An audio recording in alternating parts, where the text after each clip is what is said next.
It's not just the timeline of Caylee's disappearance that is critical to solving this mystery. It is the geography of Orlando and important places that might contain clues about what happened to the missing toddler.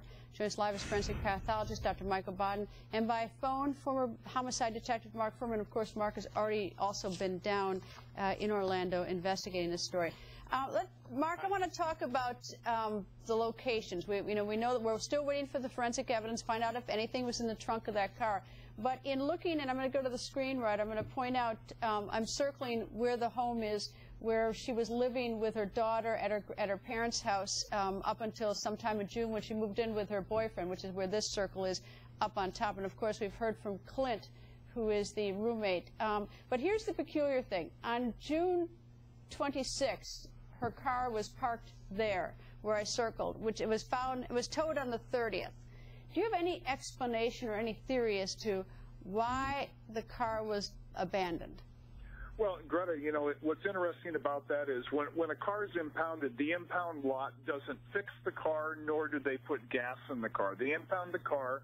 When somebody comes to pick it up, they either get in it with keys that they possess, or the keys are in it and they simply pay the impound fees and they drive it away. When George Anthony went over there, there's no indication, and even Deputy Padilla, speaking for the Orange County Sheriff's Department, he said he believed that the car did have gas in it. Casey Anthony said the car broke down. Well, if the car broke down, it won't start. If it doesn't have gas, it won't start. So you kind of wonder if the car was abandoned at a spot, hoping that it would not be detected, and hoping that smell of decomposing tissue in the vehicle would somehow just go unnoticed until the car was impounded and maybe forgotten.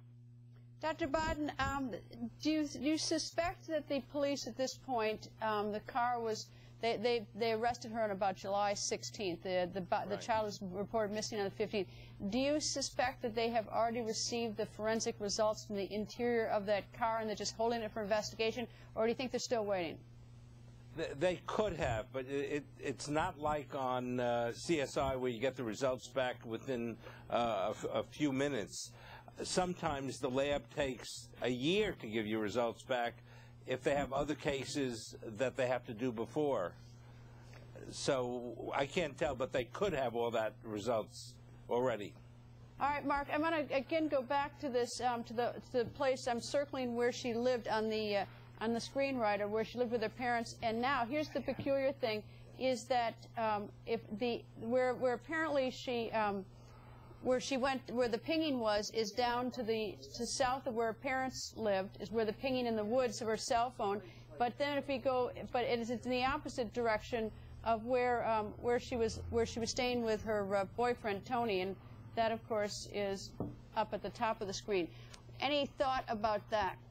Well, Greta, what's interesting is when you plot, I mean, it's actually a good technique because there's cell phone calls and there's places that she's actually placed herself with friends at the Fusion Bar at different locations. So you can draw a circle around certain areas of how fast could she get to a location and back and still reappear at another friend's home. So all these locations mean something, but the detectives are actually doing that. They're figuring out where could she go during a certain period of time to dispose of evidence and or a body and get back to reappear at the Fusion Bar or Tony's house or Jesse's house or Amy's house, or all these locations. So they're establishing a not only forensic timeline, they're establishing a cell phone timeline and a witness timeline, and where they intersect is kind of a flow chart.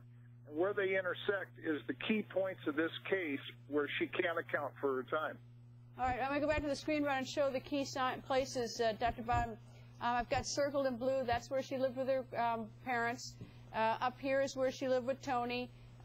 Here is the Fusion Lounge where on June 20th she was out partying. Blanchard Park is that circle up there, and supposedly she said that she lost her cell phone there.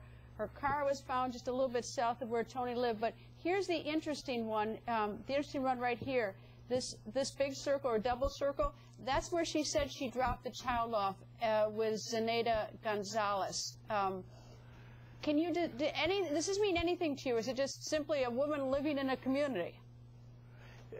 that looks like a young lady who's goes around in a small area in the community, and I think if they've looked at Zenadia's place to see if there's any evidence that the baby ever was in there, and that they can be able to rule out. But I think, Greta, going back to the car, the evidence in the car could be dynamite, because that evidence, the hair, the stain on the rug, the air with decomposition odor and drugs in it, can tell you if a dead person was in there, if that dead person was a baby, and if another thing the hair would tell, with the concern of the police that maybe the baby died accidentally, like drowning. I've been involved in a number of cases where babies die because the mom, usually the mom, gives them barbiturates or some medicine to go to sleep while she goes out partying, and the hair can tell you that. All right, Dr. Baden, let's talk about the stain, because I was under the assumption, and perhaps wrongfully so, that first of all, it matters to me, if I'm analyzing as a member of the jury, where it was, and also the size of the stain. If it's a giant blood stain, I'm suspicious that someone died in the car or someone was dead placed in there, someone was bleeding. If it's tiny specks and it's in the cabin of it, it loses its sort of evidentiary value in my mind. Well, if there's a small speck of Caylee's blood in the back of the trunk, that has to be explained, because her blood shouldn't be in the back of the trunk. It's not enough to cause her to die. She's not losing a lot of blood, but it's evidence that that Caylee was there at some time, and that's important. Mark, do you know from being down north? Go ahead, Mark. You know, what's interesting about that, I understand where you're going with that, but a good prosecutor won't allow the suspect to be rewarded by the jury for actually being able to clean up a crime scene better than the next guy. So one speck of blood or a quart of blood in the trunk of a child combined with possibly urine, feces, or a hair, that is not explained away because the child rides in the car. That's not explained away in any way. I agree with you, which is why we have to be so careful we don't run away with suspicion as to what's in the car, where is it in the car, because if you don't look at one thing as an isolated matter. If it's a speck of blood, that might not mean anything. If there's a huge something else, then of course the speck of blood becomes more suspicious. But anyway, we need to wait for those results, and we will get them soon. I hope. Dr. Baden, Mark, thank you both. Thank you. Thank you.